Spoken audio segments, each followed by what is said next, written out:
This podcast is sponsored by BB Makes, a family-run personalised gift company. From sports bottles to team merchandise, BB Makes has you covered. They will happily work with you to create unique designs for your perfect gift, with a wide range of products, all able to be personalised with names, quotes, pictures and much more. Head over to bbmakes.com. That's www.bebemakes.com and use the code COIS so they know that we sent you. Oh, and of course, come on you Spurs. Welcome to the Spurs News Podcast, your home for all things Tottenham Hotspur.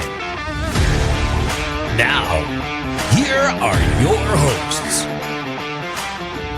Hello everybody and welcome back to our weekly Tottenham Hotspur therapy session. I am Sam. Joining me to discuss the last two games, it's Stefan. Yeah. How you doing, mate? I'm alright, yeah.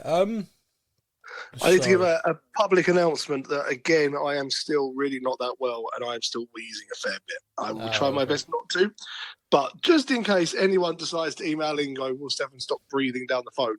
I'm wheezing a bit. I still have a chest infection. It's funny, actually, a lot of people have messaged in asking you to stop breathing. I know. My wife normally is the one. It's nice.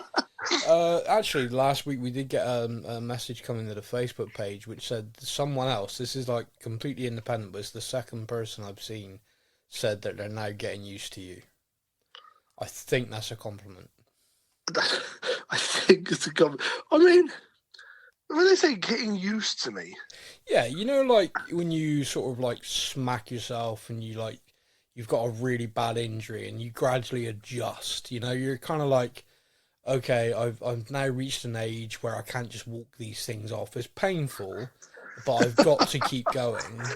I think people have now got to the point where you're like a sore on their ass. Thanks. Yeah, everyone. It's much love. Now, speaking of love from people, I had an idea for a new feature on the podcast. Okay. It would appear, through no fault of mine, because I'm an angel, I've upset people. And I'm not quite sure. Okay. Well, you know, like I just generally give an opinion, and I don't often think to myself that I've been vindictive or said anything to really upset anyone, but I've clearly have, because after last week's show, the mailbox received quite a number of people who've never messaged in before. So I don't necessarily think they're listeners even. I think someone's clipped something, shared it, whether it's in context or not, I don't know. And people have reacted to it and have decided to call me out for an opinion that I hold. Oh no. And are generally quite unhappy. What was the opinion? So I have no idea, because none of it really gives it away. Like, so generally every week we will get messages come in along the lines of, great show. You said this and I kind of think this, and that's fine. I'm all for that. Like, yeah, that's good. Or we'll get, hey, listen this week, which always means they didn't like the show. Because they didn't say, hey, great show. They say, I just listened. That's like politely saying, hey, I'm listening, but wow, you need to up your game. And like, hey, I'm still listening, but maybe next week I won't. And then that kind of goes into the thing. Like my father always said to me, everything someone says to you before the word but's bullshit. You know, like, hey, love the show. You and Stefan are so good, but... And then you're like, yeah, okay, all right, thanks. Yeah, here we go. Go on, lay it on me. But yeah, why did they say but? Yeah. You did say this. I mean, I had someone the other day, I'd said something about the last time we had like a 20-goal striker, and they pointed out to me that he got 19 in the league, and it was 20-something, and I was kind of like, okay, fine. Oh, I love those people. Yeah. I'm like, no, that's fine. Like, okay, I got it wrong. I mean, I was doing it from memory. It wasn't like a kind of, aha, I have this all in front of me. I will now read this to you. So yeah, it was just whatever. But this week you apparently really did quite offend people. Yeah, and I don't know what I said, but the messages, none of them gave me any indicators. So you're talking somewhere between 20 and 30 emails have come in, all to me, and all of them are just abuse. None of it is kind of like, hey, you said this and therefore you're a piece of shit. It was just like, well, I mean, Just the straight fun, up, you're a piece of, yeah. well, the fun game I thought would be is that I would answer some of these questions that or things that they've sent in, and Yep. you could try and guess the question they've asked, or Oh, you okay. could try and guess what they've said. So for example, the first one, I mean, I'll just answer it. No, my parents were not related. Oh, inbred farmer. That's pretty close. Yeah, Yeah. yeah. Okay, Inbred Bristolian piece of shit. Yeah, that was okay. nice. Yes, no, my parents were not related. Um, yeah, Auntie Mum and Uncle Dad never met each other before they got married. So that was interesting. There's another one where someone, well, I mean, I'll answer this one again. I'd say it's average size. I wouldn't say it's that big or that small, but it's average.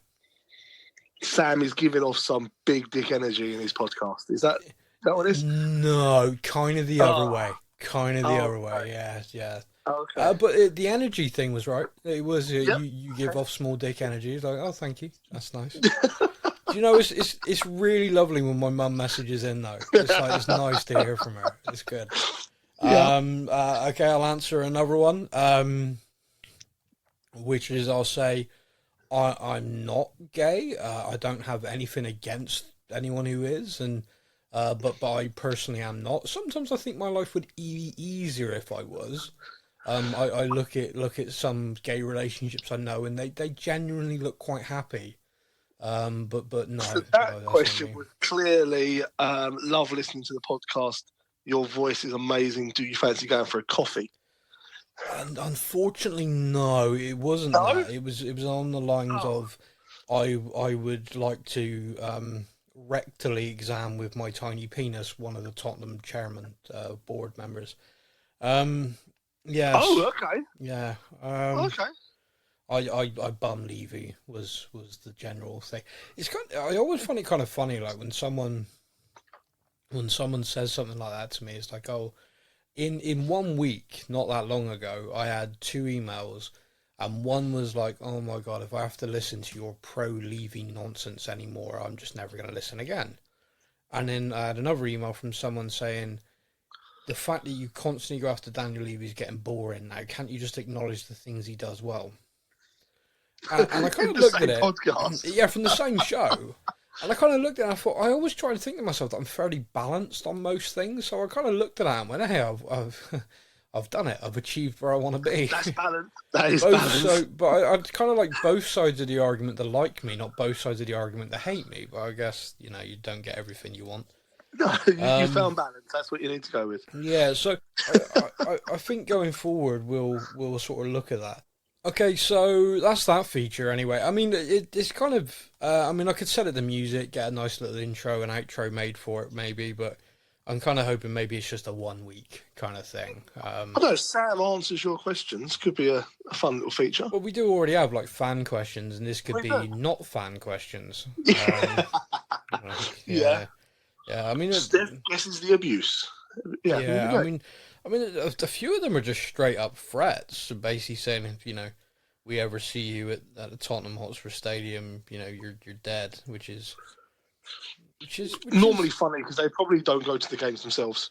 Yeah, which seems a little bit harsh, really. If I'm going to inflict that on myself, surely that's punishment enough right now. Like I don't at the moment, yeah. I don't really see that like they need to threaten me. It's kind of harsh, but anyway. Thank you to everybody who sent those messages in. If you are someone who listens and decided last week was the week to just be straight up abusive and threatening, thank you. You helped make my week all the better. If for example you are people who don't listen and you've just heard a clip, then you're probably not listening to this anyway. So go fuck yourself. We have different topics to discuss this week, and we're going to start with the North London Derby. The reason why we're going to start with that is because we're going to get it out of the way. Anyone who's listening to this would have seen the game. Anyone who's listening to this would have then read and seen the fallout from the game sort of on repeat for an entire week. So the last thing you probably want to do is listen to us dissect every minute of it being shit. So we're not going to do that. What we are going to do... I do want to, because you said about it last week, you said about how that game can affect your mood. Yeah. I've got to be honest, that was probably the worst reaction that I have had in many years. Like, to the extent that my wife told me to go sit in the kitchen and calm down because I could just see it on my face. Yeah. I was like, oh, no, I had that before. Okay, oh dear. Yeah. No, okay. I mean, I'm pretty... I'm pretty level-headed with things. I'm pretty good with things, and I think the thing with it, or the thing that gets to me at times, is when, or I'll tell you what got to me about this game, which is essentially like there's loads of football matches you can go to and you can watch, and you can be like, oh bloody hell, we were unlucky. Like we had all the ball, we had all this, we conceded a goal, and like we've lost again. That's so friggin' annoying, so Spursy, whatever. But what really bugged me about that game, and it really, really hurt me, I think, is I don't think Arsenal got out of first gear. That entire game, possession and everything we had, we never really made them kick up a gear to be a threat. No, they looked. They looked like they arrived and they were there. Like they said, like they're there for the taking, all that kind of stuff. I don't think that's the case. I just don't think they needed to, and that's what really hurt me. Like, they arrived with this game plan of, like, we're just going to be solid because Tottenham can't break down a team, and we've seen it over and over again. And then we'll hit them on the break and with set pieces because Tottenham will concede because we've seen that time and time again. And if we leave here 0-0 with the players we've got missing, we'll take that. But if we win the game, then that's even better. And it just seemed inevitable. It was just so, like, someone handed me a script and said, oh, that's how today's game's going to go. And I'd look at it and go, yeah, that's about right. Yeah, that sounds. They're going to have one set piece. They're going to score from it. Yep, that sounds about right. Yep. Well, they had lots of set pieces. They didn't just have one. So it's... That's where it really impacted me. Like North London derbies, fiery affairs, both teams going at it. One team wins and you kind of walk away from it pissed off if it's not your team, but it was a derby and it was close or whatever. With this, I felt like we were just playing in front of them. No impetus at all. We never looked like we were going to threaten properly. You know what I mean? Like every time we got the ball in their half, I wasn't going, here we go. But as soon as Arsenal got the ball on the break, I'm going, oh no. There was never... We could have possession for 4 or 5 minutes and just not do anything with it. Yeah. And at no point was I kind of, the edge of your seat or anything like that. Nothing. And I was like, okay. No, we offered nothing. And the longer it went, the more inevitable it was. Like they're going to score any second. Like you just know they're going to take a chance, and we're not. And it was just disappointing. Like the attitude, just there didn't seem to be enough fight for a game of that importance. I mean, you say fight. It was just flat, and it was flat because.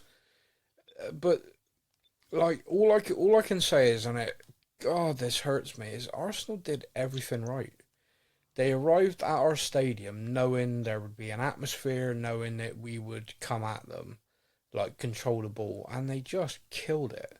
The atmosphere died, like literally fell off a cliff because the fans suddenly went, oh, here we go again. And you could feel it, like just watching it, you could feel that everyone in that stadium had lost hope within 15 minutes. Yeah, the team looked like they had no ideas at all what to do, which is so worrying. Like it is so worrying that they just look completely clueless. Yeah, like one of the main criticisms I've seen this week. Obviously, we had 2 matches this week. Well, I'm sure we'll move on to the second one shortly. Yeah. But the main thing I've seen is like or Ange only has a plan A, there's no plan B, it's just the same thing. Pisses me off. And I watched these two games, and my biggest concern and worry is that we're not even playing Ange ball right now.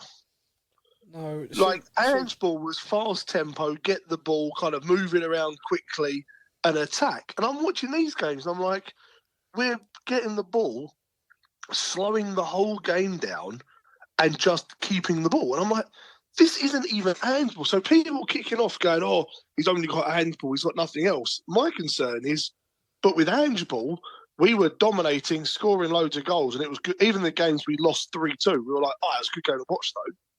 We're now playing games, coming away from it going, oh, what was that? Like, that wasn't even... Yeah. What was that? You know? The plan A, plan B thing, I don't know how many times I have this debate with people. It's such bullshit. I love it. It's like Pep doesn't have a plan B. Pep has their way of playing. They play that way. They win. Arteta, okay, in this game, he changed his tactics slightly. And you're like, maybe. But then you look at Klopp. Klopp played the same way constantly and won titles. You know, if you have a team good enough, they need a plan B, not you. Yeah, so the thing that annoys me about it is because it's lazy. Like, you're a fan under the best Tottenham team we've had for a long time was the Pochettino team for 2 or 3 years. It was fantastic to watch, everything. Yep. The minute that team didn't win, had an off day, oh, he's got no plan B. It was absolute nonsense. It is lazy. There's no critique to that at all. Now, the second part of what you said is a critique, and it's valid. The plan A, plan B thing, throw it in the bin. It's lazy. Looking at Tottenham right now and saying where, like, you watch the first 10 games of last season up to the Chelsea fiasco. The runners, the movement, the consistent, like, the ball, everyone had options on the ball. Everyone was showing for the ball. You watch any game this season, no one wants it. And we'll move on to the Coventry game because there was a difference made by a couple of subs who did want the ball, who did show for it, and the difference was immense. Like, it was like night and day. But with this, like, no one was pushing. Like, all of these players who were playing Ange ball last season and were playing it to a high level now look terrified.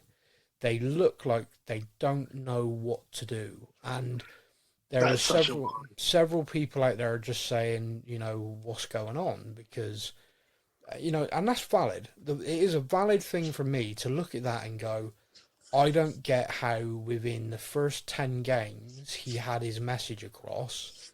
We're now in season 2 and he's no longer, we're now like 50 games in and everyone's gone, nah. Yeah. But that's worrying. Because if they have gone, nah, then we've got a big problem. That means they're down tools and we've got an issue. Yeah. It's like they've lost faith in it. It's like the players... It's crazy. It's like they've got a crisis of confidence and they've completely lost faith, or they're unhappy, or something. I don't know. I know if you look at our last 10 games, including this season and last season, I know the win percentage is not good. No. But is it a case of they ended last season badly, started this season the same sort of way, and they've all just kind of gone, nah. So I don't get it. I really don't. Like, the difference between the start of last season and the start of this season is massive. Look, we're 4 games in, so this isn't like kind of Ermigerd, where we're going to go. And I want to offer a little bit of perspective to everybody because I think it's important. But North London Derby, there's bits and pieces we're going to pick out, and we'll do that in conjunction with the Coventry game. And also we got some fan questions next, which I think might trigger a few more pissed off responses from me. But the one thing I'm going to say, which I think is really important perspective wise, is the last time we started a season this badly in the Premier League was Mauricio Pochettino's second season. Yep. Now, no one remembers that season for that. Nobody. Think about it. Okay, and just to give context, that was the season we had the seatbelt on our kit. And in those first 4 games, everyone was making jokes about it. And we then That's it. Yeah, the seatbelt was ready for the mid-season crash. That was and it. then we pushed Leicester for the title. That was that season. Yeah. So just to be clear, and then the following season we were second, then third again. So it began what was our best era that any of us ever watched Tottenham play in the Premier League. Yeah. Without a shadow of a doubt. And it started as our worst start to the season. Now this is our worst start to a season since then. That was Mauricio Pochettino's second season. This is Ange Postecoglou's second season. Logically, you would think getting the players you need, the system bedded in how you want it, surely the second season should start better than the first.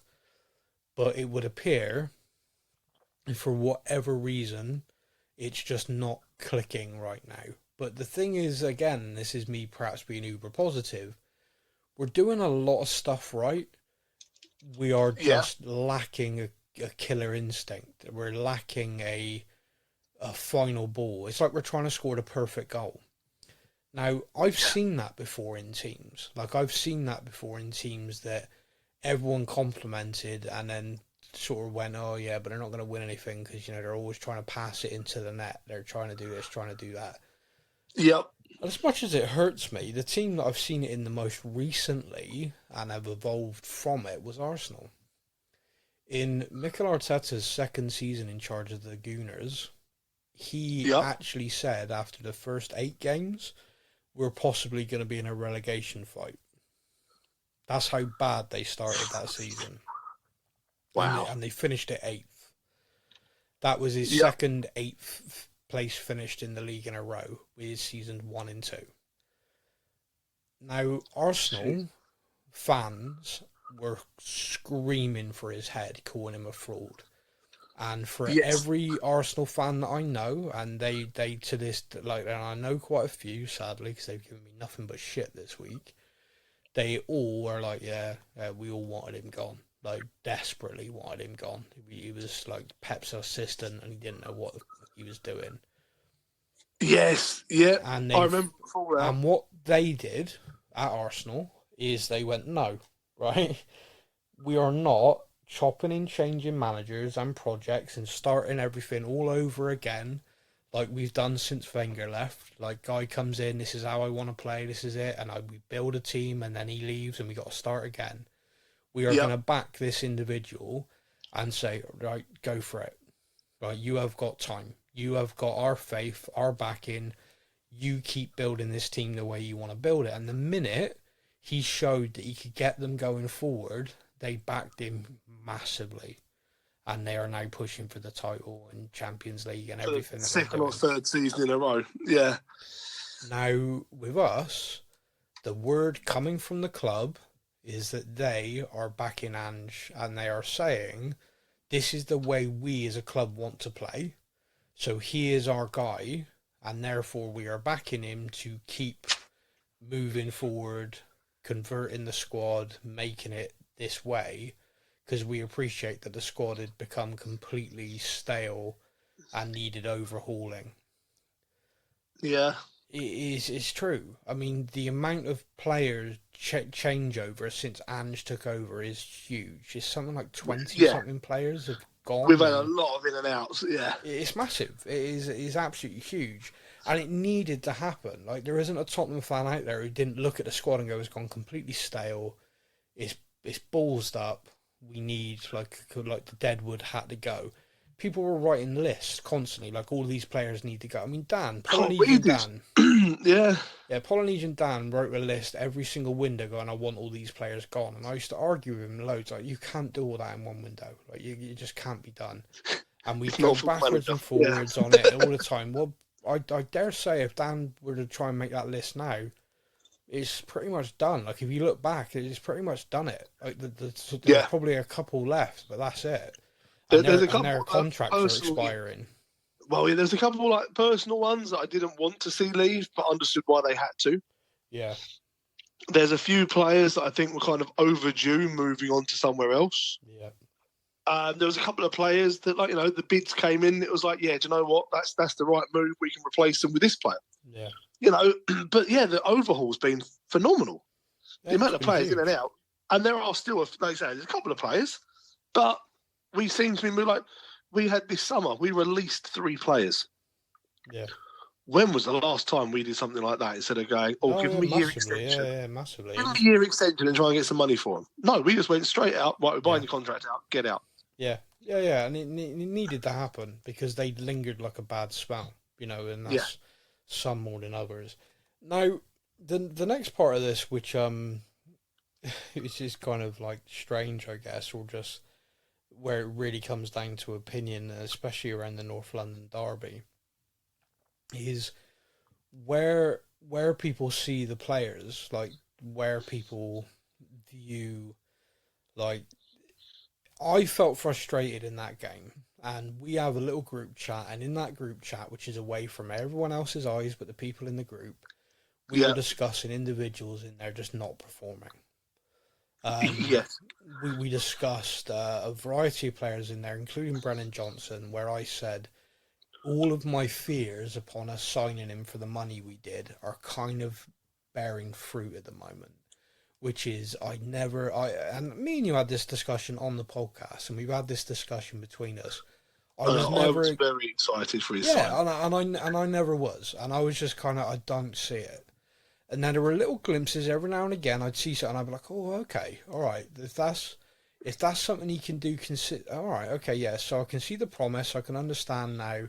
If this is a player who can do this consistently, all right, okay, I can understand. He's still 22, 23 years old. We've got his peak years ahead of us. Okay, all right. Well, his biggest issue is that consistency. Yeah, I mean, that's the problem. We've now moved on probably 30 games with him since me and you had that discussion last. And I've not seen anything consistent which makes me go, he was worth the 40, 50 odd million quid we spent on him. That's just my opinion. Now, here's the thing. I would never, in a million years, think to myself, oh, he's really not playing very well. I'm going to go online and find his social media and call him names. Because I think anyone who does that is a fucking idiot. Not even a debate of this. If you at a player, like you literally tag them, and you do something on social media like that, or you're in a ground and it's your own player and you're shouting abuse at them, you deserve to get your fucking head knocked off.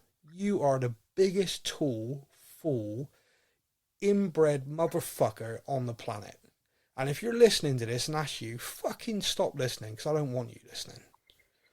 Think about it. Think about what you've done. Think about in your brain. That is, I find like just abusing players anyway for the sake of it is kind of theatre, a bit of banter, a bit of hippodrome, a bit of friggin', it's almost like British carry-on bullshit, like, oh, he's wearing a different colour shirt to me, wanker, or whatever.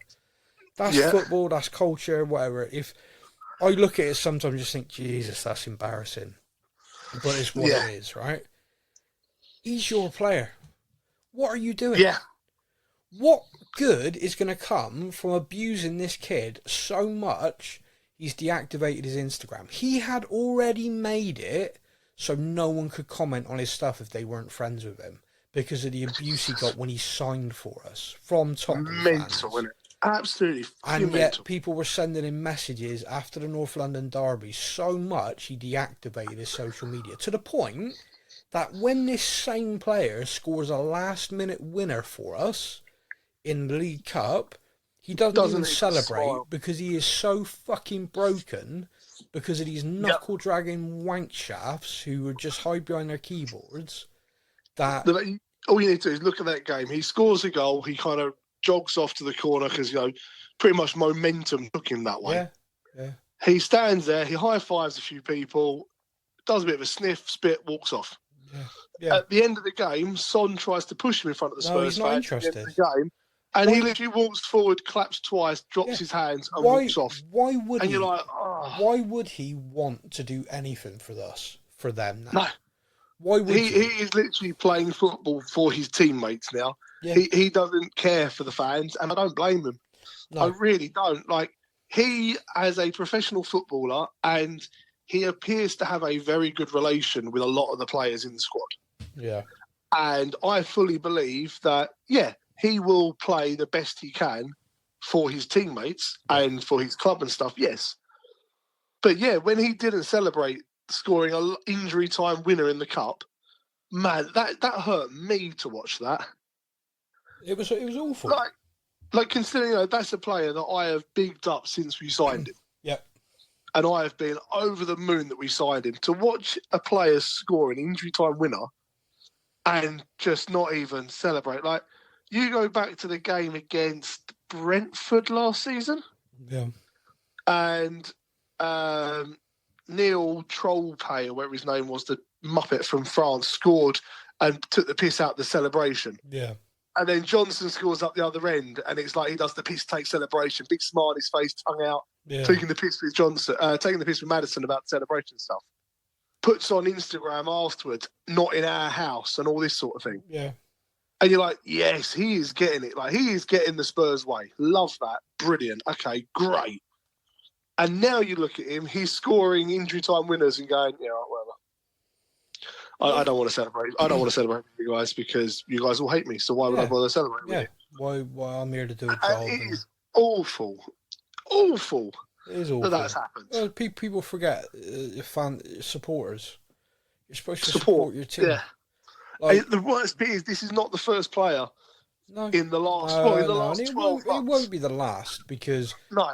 People like I can react badly. Like the North London Derby result, I reacted badly and I was angry, but at no point did I tag players so they'd see it.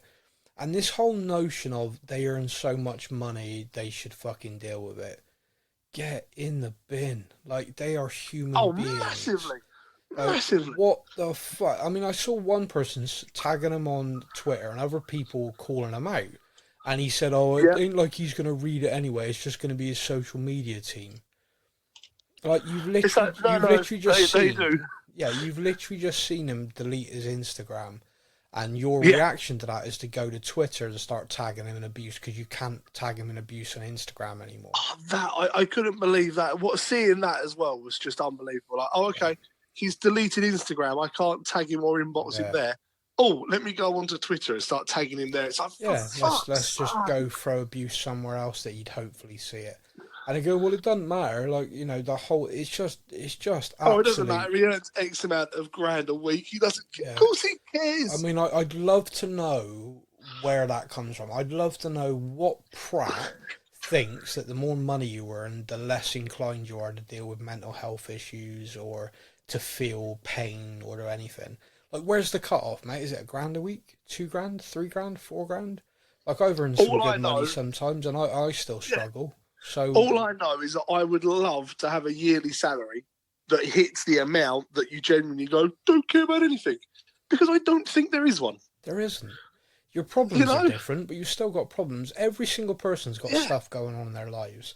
Yep. Nobody knows what's going on with anybody else. Nobody. You don't have a clue. You pass people on the street, you see people you know, friends and family, you say to them, you speak to them, you think you have a basic understanding. You don't have a clue what's in their head. And yet you've people got to think look at Richarlison, haven't you? The Richarlison stuff. Yeah, and everyone was praising him for coming out and admitting about the mental health. And everyone was like, oh, we support you. We're with you.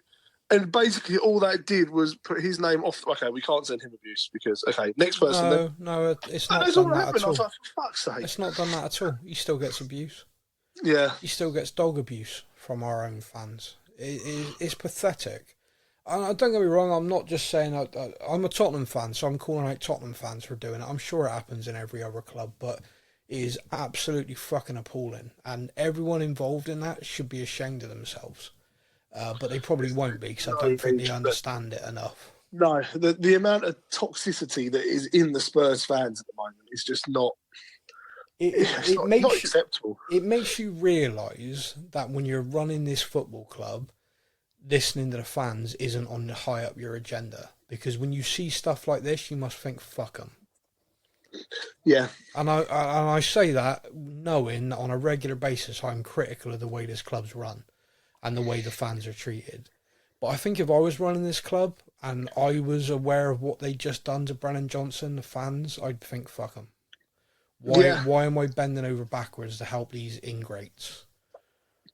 Because that's how I'd feel. But anyway, on that note, we're going to hand over to questions that have been sent in via our social media. Now it's time for your comments from our social media.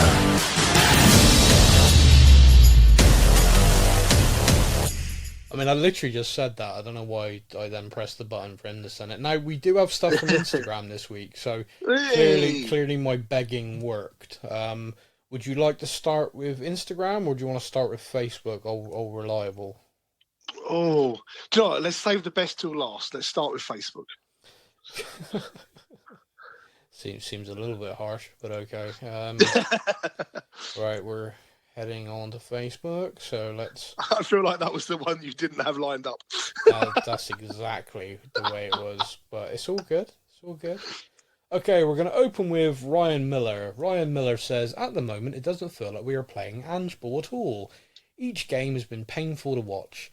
Do you think there is something going on between the players and Ange, or whether it's just poor form at the moment?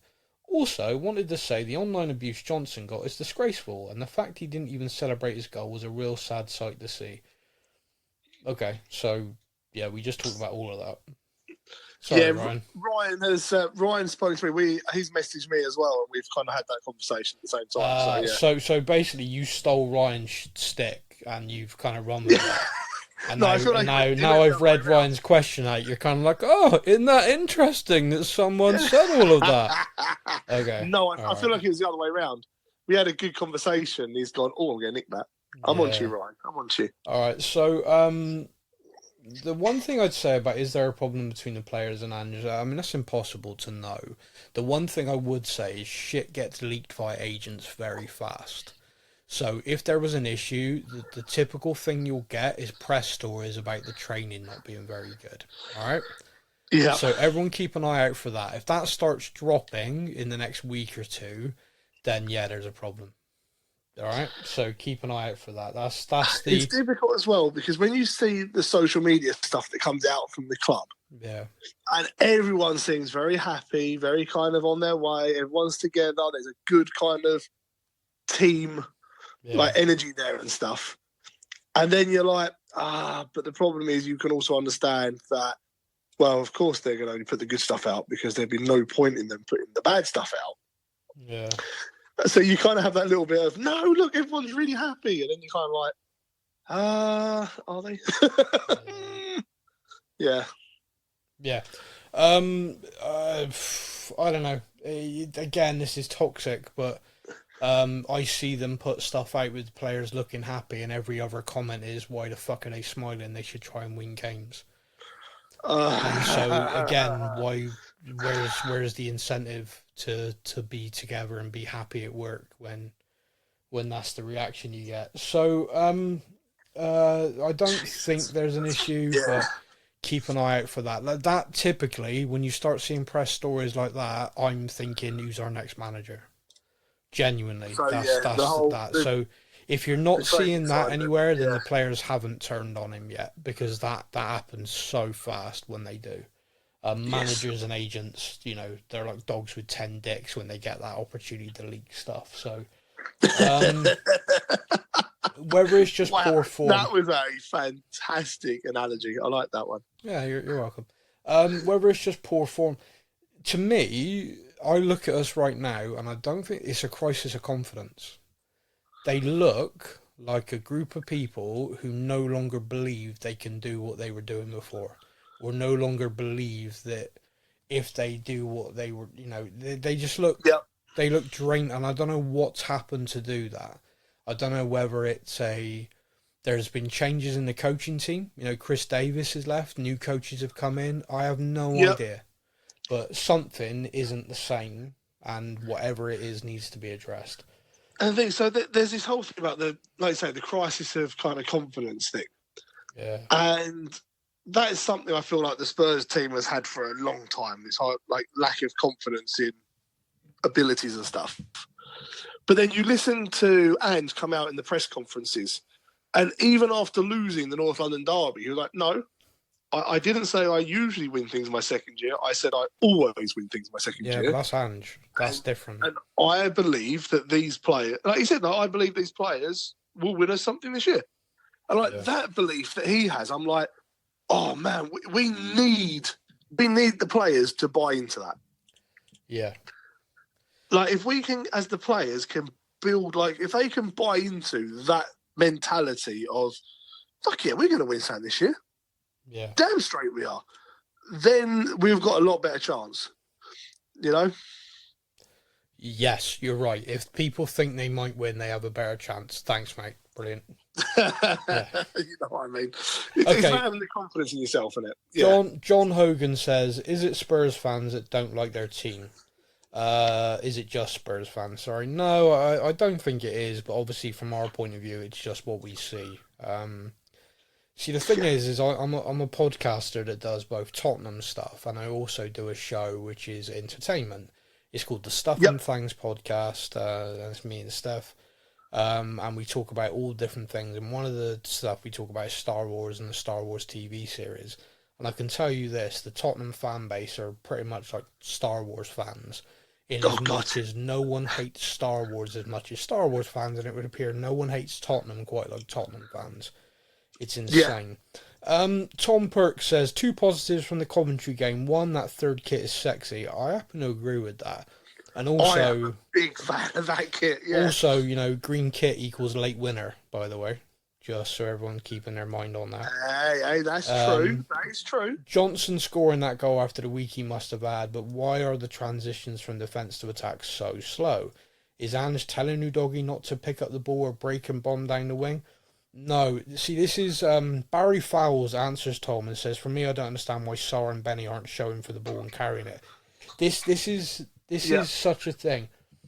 Next, I encourage everyone to do this because someone pointed this out to me last year when our form started to go downhill. Yeah. And no one is moving. Like, so when someone picks the ball up, everyone's static.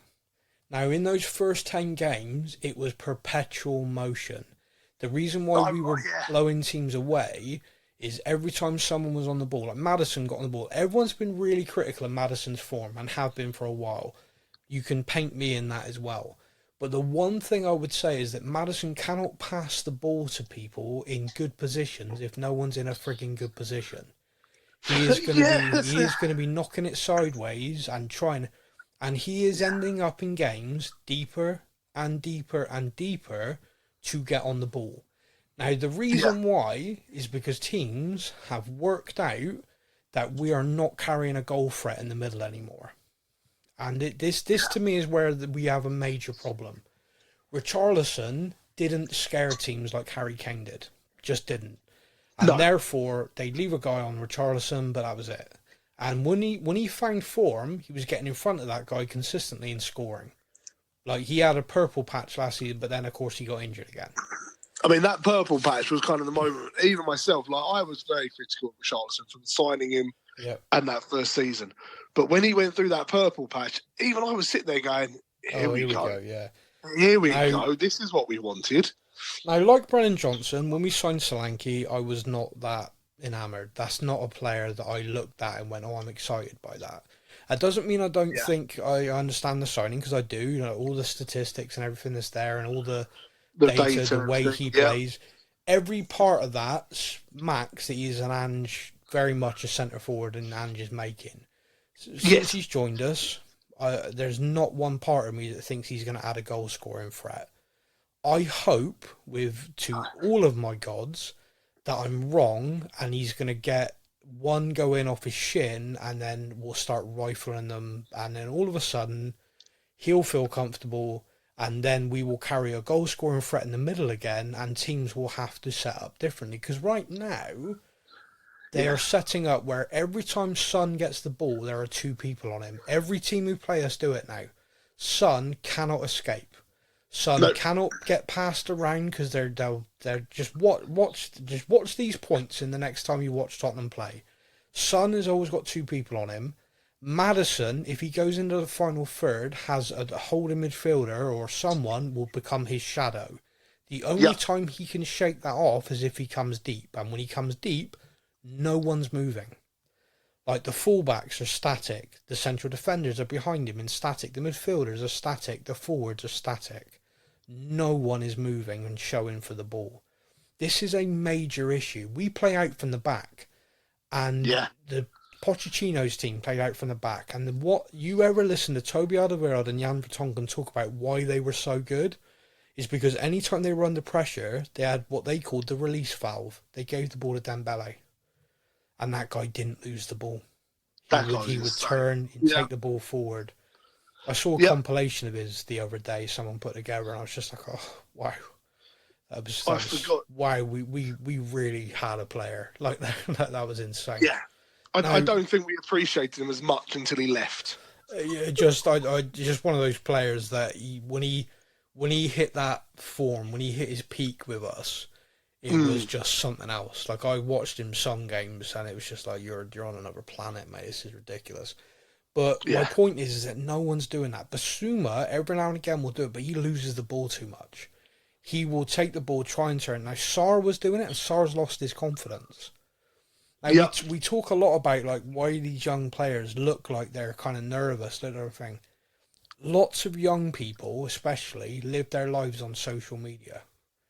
Does anyone think it's a possible link between why these players suddenly look terrified of doing things and it not working when they've seen their teammates get so vitriolically destroyed on social media?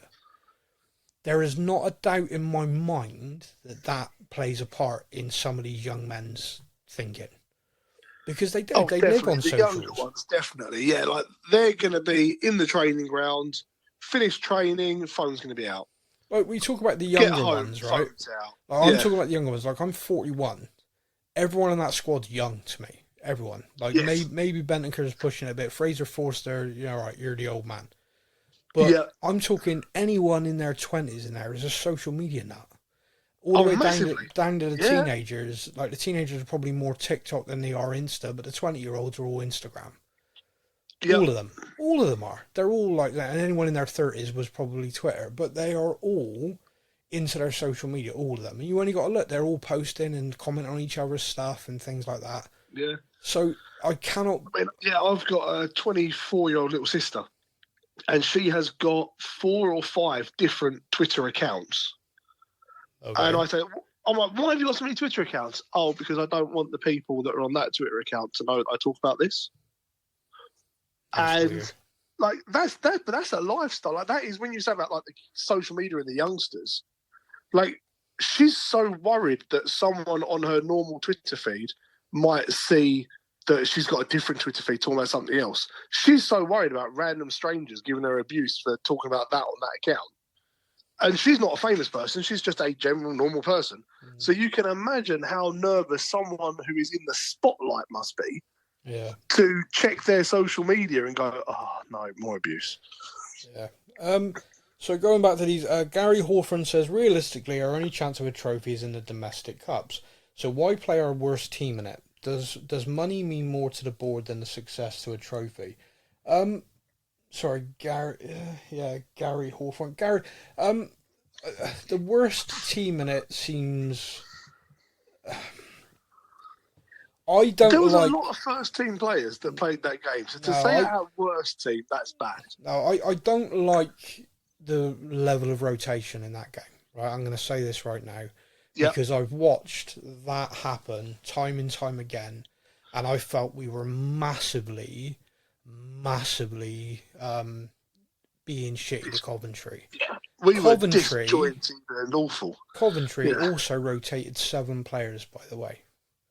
Yeah, so Coventry, who were a very good side, went to the FA Cup semi-final last year and pushed they Man should have United got to the final and pushed the eventual winners, Man United, the whole way. And if not for some really odd refereeing, possibly would have gone through.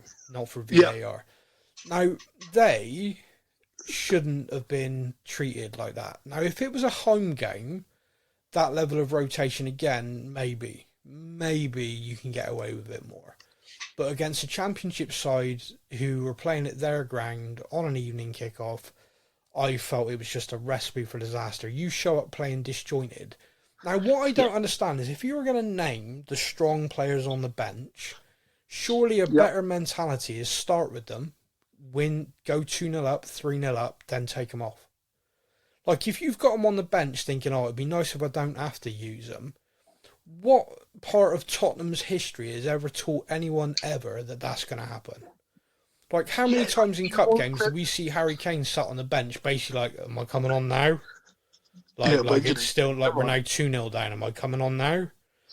Yeah, instead, you start Son, and then at half-time, you go, right, we're 2-0 up. Son, have a break, mate. Let's bring someone else on. Yeah. Because you're bringing them on anyway, drastically trying to turn a game around.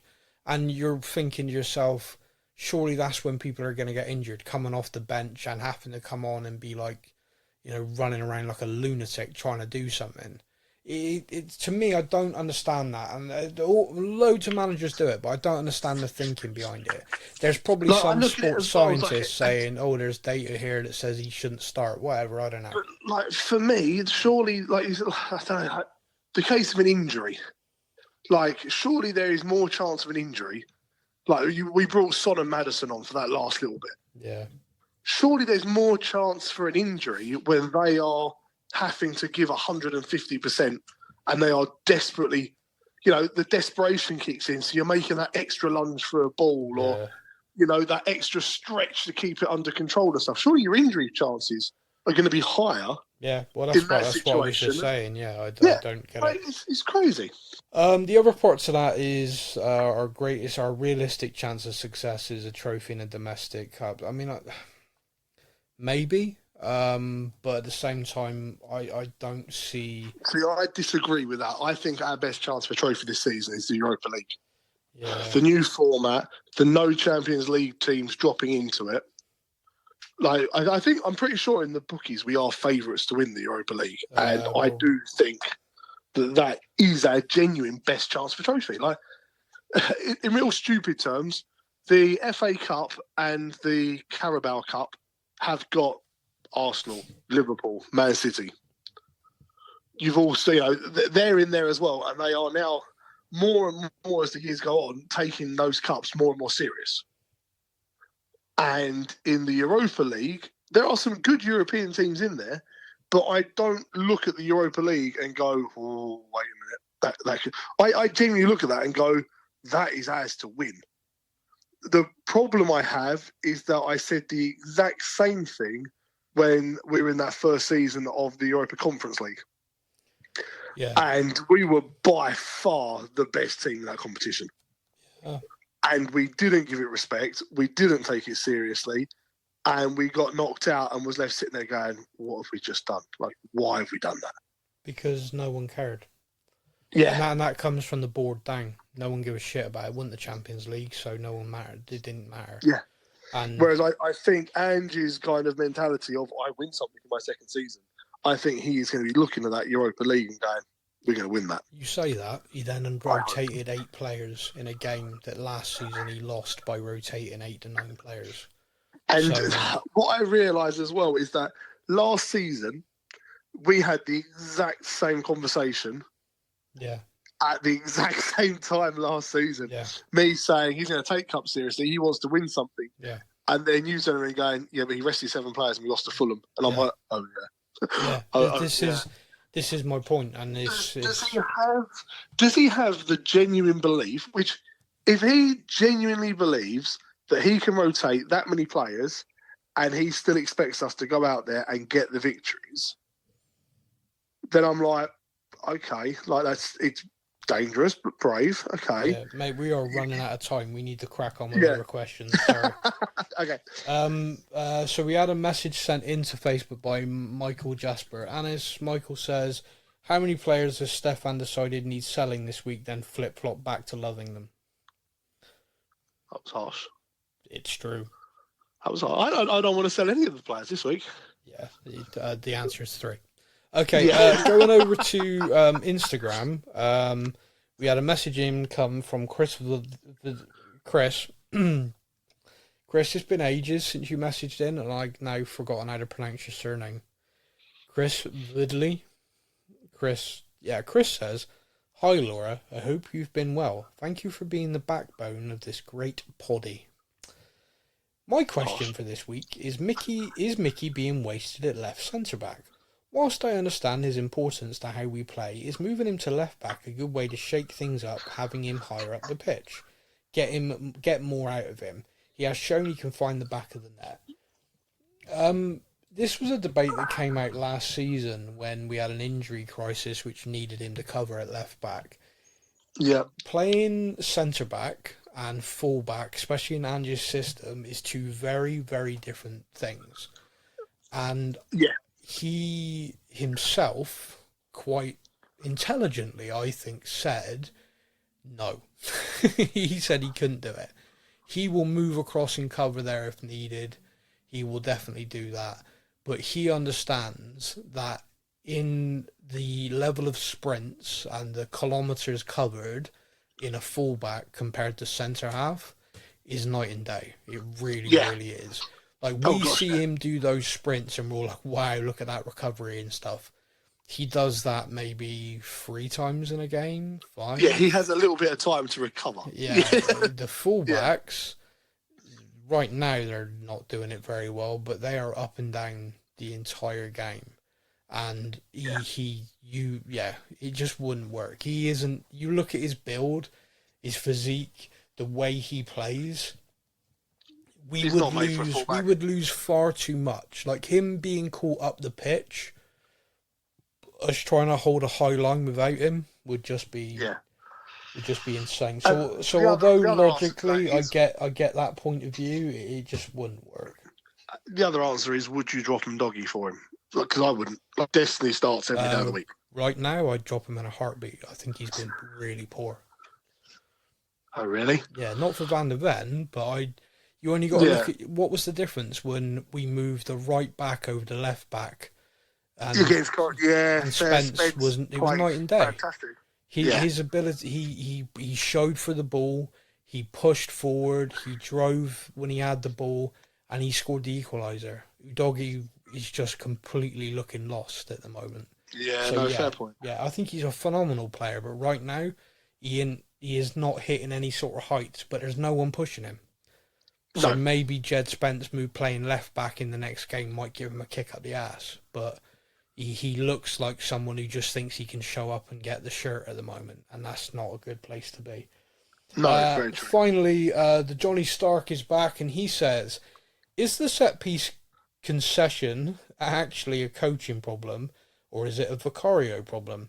Do you think the club have not bought a proper second keeper yet because they are making sure it's not Vicario?" Now, Johnny, what you don't realise,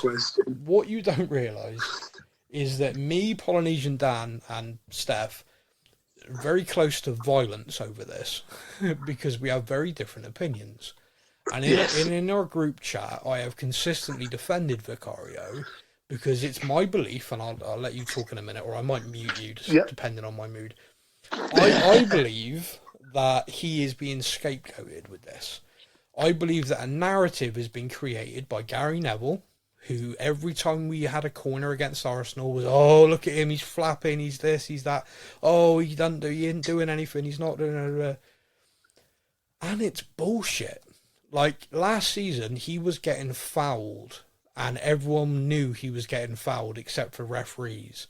Unsurprisingly, they've then gone, oh, do you know what? Actually, all of that was fouls. That wasn't great. And this season, we're going to enforce it again. So it wasn't the rules changed or anything like that. It was just that last season, the referees went, you know what? Goalkeepers are not protected species. Let's have a bit of rough and tumble. Oh, actually, no. Now we've looked back. Yeah, that was really bad. We shouldn't have allowed any of that. Now, that's so frigging Tottenham, by the way. But anyway, let's park that over there. And let's just say, okay, that's a done thing. So you're not going to have the player standing on his foot, undoing his gloves, pushing him into the back of his own net this season, because that's not allowed again. Shouldn't have been allowed last year, but it's definitely not been allowed this year. And you watch how we defend set pieces in this zonal system that we have created, and you tell me honestly, if you watch everything, that we cope with the 90% of set pieces thrown at us. Arsenal last season, I think, had 4 corners, scored from 2 of them against us at our ground. This season, I can't remember how many they had in the North London derby, but they scored from 1 of them. We've conceded 4 goals from set pieces, and yeah, we always look at it and go, "Oh, a set piece again? What the shit?" No one's looking at it going, "But that's 1 goal from set." Like, why isn't anyone going, "Why the fuck are we conceding so many set pieces?" That should be the question. Like, if we know that there are going to be goals from set pieces, then surely the first thing you do is to stop giving away corners. Try and stop it. But this is my point. When you give away a corner, you are giving away a set piece, potentially a goal. Like any team, anything, except for us, of course, because we don't appear to ever score from a fucking corner. But you give away a free kick. You give a free kick around the box, right? You know, that's a goal scoring opportunity. A corner, that's a goal scoring opportunity. Yep. That is what that is. Set pieces at that level of football should always be a threat.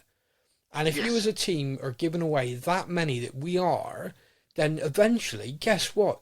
The other team's going to score from them. You're playing in the Premier League. The level is ridiculous. The set piece specialists and the fact that teams drill on them, that's not a problem that's just to us. Why is it that Manchester City can concede from a corner and not one person goes, "Oh, their keeper's dodgy from corners"? It's because they win stuff. It's because Man City are champions. It's because he's done things.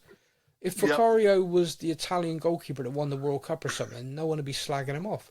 Hugo Lloris conceded goals from corners on a regular frigging basis, and he's a World Cup winning France captain, and there was never a narrative from commentators always dodgy at corners. Not once. Not once in that whole 10 years he was with us did I hear that narrative get pushed. But Vicario, for me, is being scapegoated because we as a team are defending poorly. And it's like, oh, he should come for the ball more, he should do this, he should do that. No one knows what the instructions are except for the coaching staff.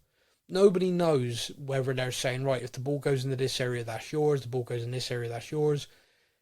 All they're seeing is, oh, the ball went in there, that should be the keeper coming out and claiming that. What if he is literally instructed, when that ball goes in there, that's Romero's. Any ball into there, Romero's dealing with it. Any ball into there, Mickey's dealing with it. Any ball into there, so-and-so's dealing with it. No one knows that. No one has a clue. But they're just slagging him off. And it's constant. It is just a constant. And the problem, again, with this is that this narrative has now become a fact. It's not like the Harry Winks only passes backwards thing was bullshit. Every statistic you looked at, that was a lie. But until that guy left the club, you could not tell people that it was a lie. People, every time he passed the ball backwards, you'd hear the stadium groan. Now we're getting corners, and if Vicario doesn't like jump up and catch it like a salmon leaping from the water, you hear a groan. Oh, here we go. Oh no.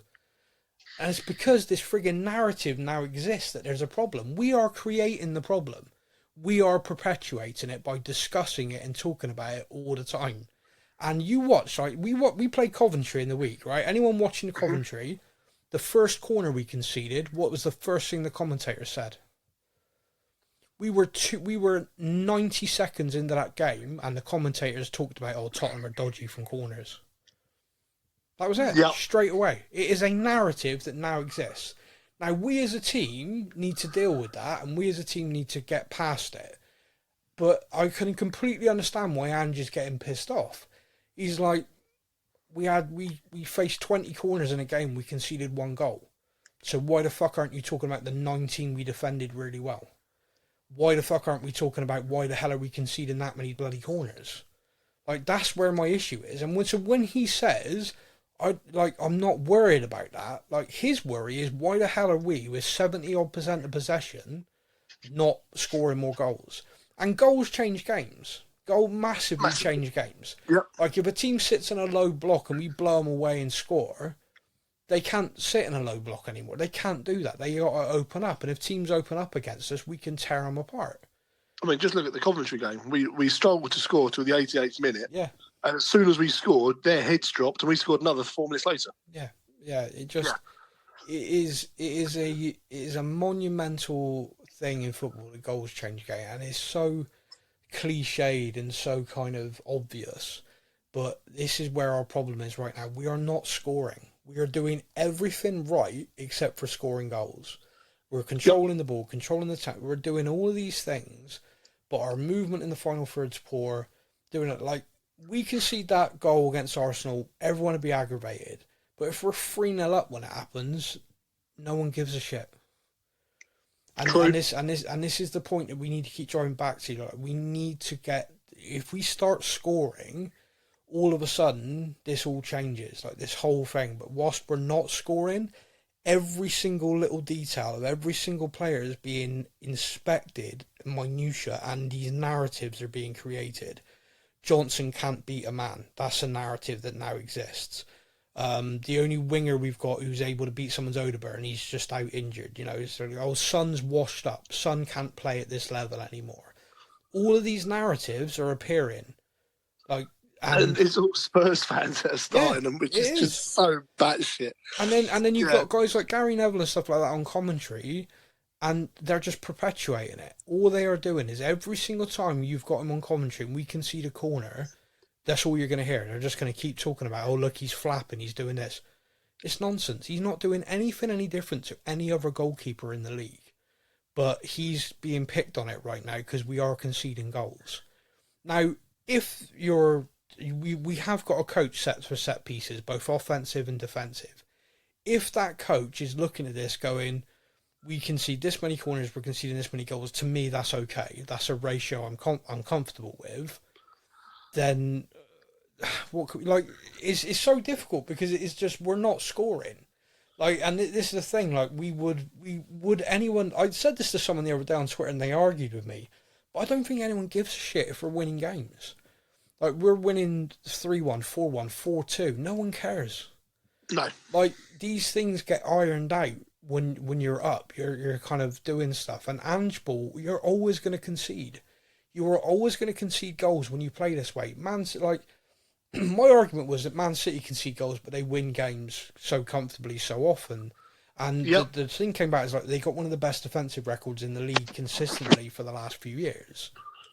Well, I got no doubt that's the fact because they're a collection of players that are the best in the world, but they also dominate the ball so much that teams aren't getting there. So if you're scoring as well and you're dominating the ball so much, you're not going to concede. That's not due to them not playing high risk, high line or anything, which is exactly how Ange ball plays. You know, I'm just copying Pep, mate. It's exactly like that, but what we're not doing is scoring. And if all of a sudden we were scoring goals and teams had to open up and we got more goals and we kept control of the ball, then we wouldn't concede as much. Because, you know, if you've got 75-80% of the football and you're scoring, not one Tottenham fan's bitching. Yeah, exactly. You know, you can't score without the ball. So we're doing so much right at the moment. It's that final bit we need to address. I'm not entirely sure how we do it, but it needs to be done. But yeah, just circling back to the Vicario thing, I've said my piece. Feel free to, you know, slag him off. No, I'm not going to slag him off because I do genuinely think he is one of the best shot stoppers in the league. Yeah. Like, his reaction time and everything else is fantastic.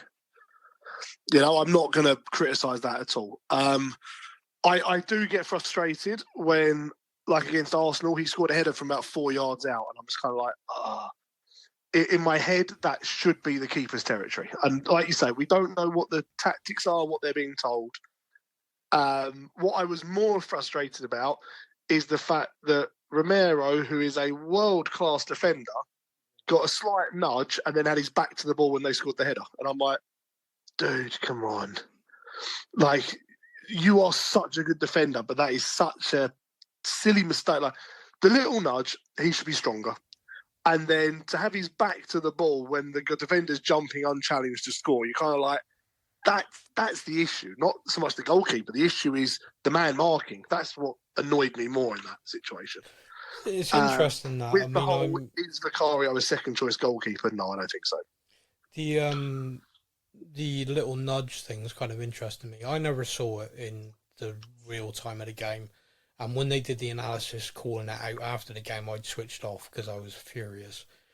I did see that a referee said it's one of those where you could easily see that goal ruled out because it wasn't a little nudge. He literally just pushed him, 2-arm shove in the back. A 2-arm shove like that should be penalised. And what was interesting, like this isn't me making excuses, by the way, so please don't think it is. Like, I agree with you that, you know, he should be stronger than that. But what I do find interesting, and it's what this former referee said, he said it's one of those things in football, because if Romero does that to him, people are screaming for him to be sent off. Yeah.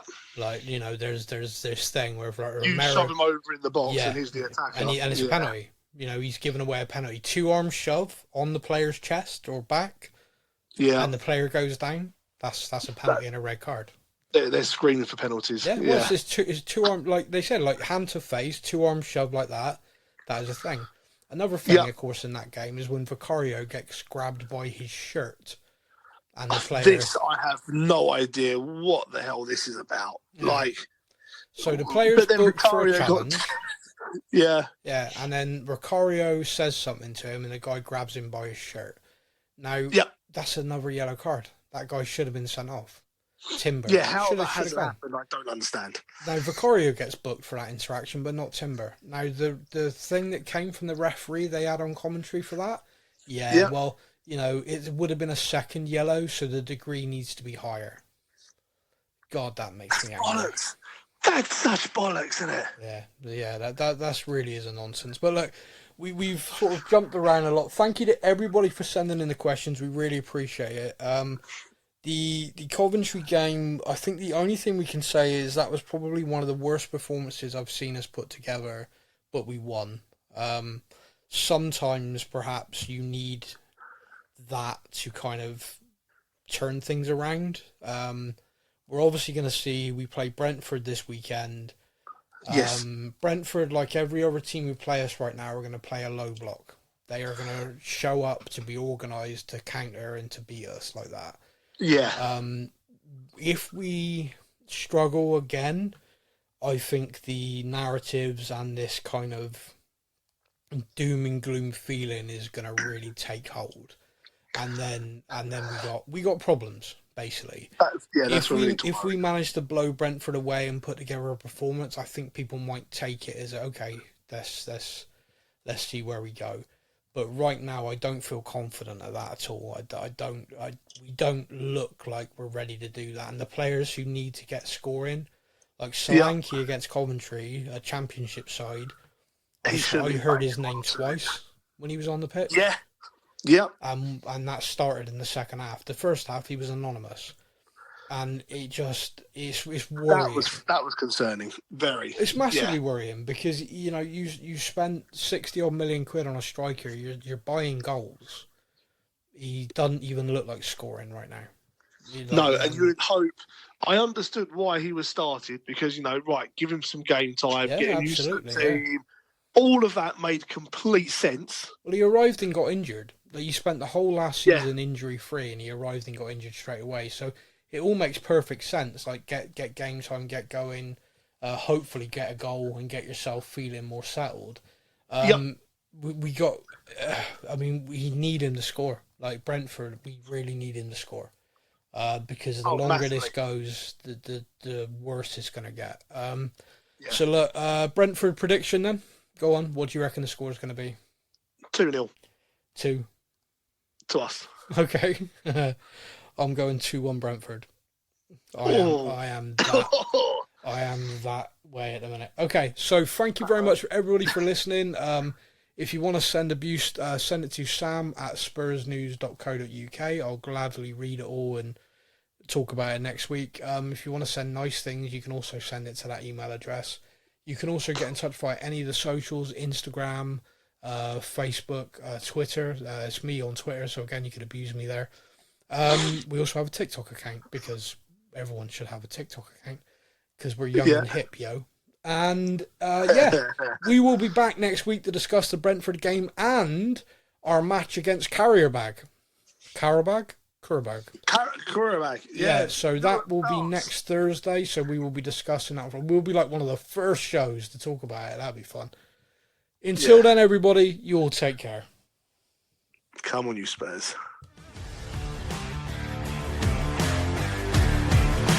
Thank you for listening to the Spurs News Podcast. We hope that you enjoyed the show. Stay up to date with all things Tottenham. Follow us on social media. All links are in the podcast description.